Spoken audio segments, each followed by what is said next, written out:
Biden nominates Julie Su as U.S. Labor Secretary. President Biden on Tuesday announced his intention to nominate Julie Su, the Deputy Labor Secretary, to succeed Labor Secretary Martin J. Walsh, who has said he plans to leave his position in March.Ms. Su has helped oversee the Department of Labor during an administration that has made strong overtures to organized labor and to workers, both by communicating support for workers who are striking or seeking to unionize and through a series of regulatory, enforcement and legislative actions. Among those initiatives are a rule that would make it more likely for workers to be considered employees, granting them access to a minimum wage and unemployment insurance, and legislation that provides incentives to owners of clean energy projects to pay wages similar to union rates.Ms. Su's contribution to these administration achievements won her widespread backing from labor unions.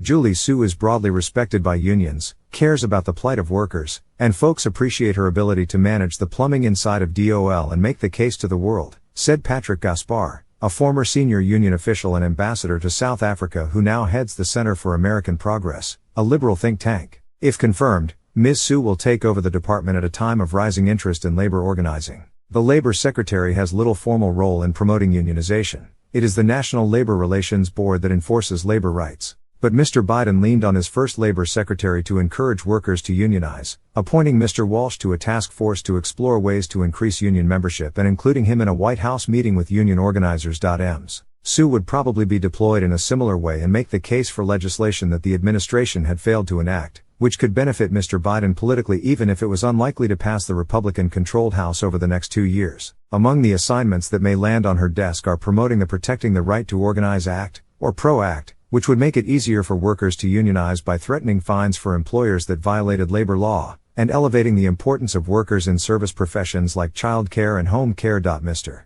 Biden has proposed spending hundreds of billions of dollars to benefit care workers, but the proposals were largely absent from the legislation that Congress passed during his first 2 years in office. The PRO Act passed the House in 2021 but stalled in the Senate. It was reintroduced in Congress on Tuesday. In his announcement, Mr. Biden urged the Senate to advance Ms. Su's nomination quickly so that we can finish the job for America's workers, a refrain he appears to have adopted in support of an expected re-election campaign. If she is confirmed, Ms. Su's opportunities to advance a new regulatory agenda will also be somewhat limited. As Deputy Labor Secretary, she helped oversee the department's push for rules designed to protect workers from COVID-19, a rule making it more likely for workers in the gig economy and elsewhere to be classified as employees rather than contractors, and a rule that would most likely raise the wages paid to workers on federally funded construction projects. The latter two rules have yet to be made final. Some Republicans cited concern over her involvement in advancing such regulations. Deputy Secretary Su has a troubling record and is currently overseeing the Department of Labor's development of anti-worker regulations that will dismantle the gig economy, said Senator Bill Cassidy of Louisiana, the ranking Republican on the committee that will hold a hearing on her nomination,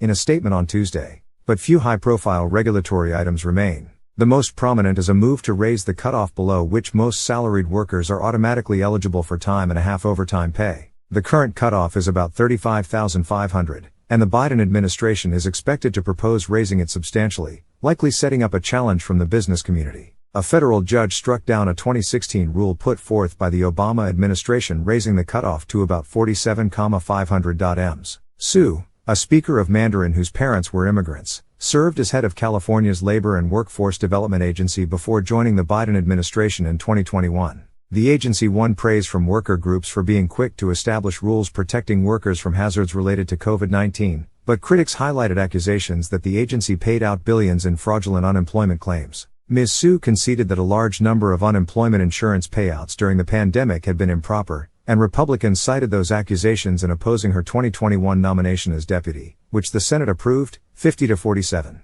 For several years before taking over the Labor and Workforce Development Agency in 2019, Ms. Su served as California's labor commissioner, its top enforcer of minimum wage and overtime laws. In that capacity, she was known as an innovative regulator, reorienting the agency so that it relied on worker complaints as the basis for investigations rather than random inspections of workplaces. She helped draw attention to cases in which employers cheated workers on minimum wage and overtime payments with a public relations campaign announcing that wage theft is a crime.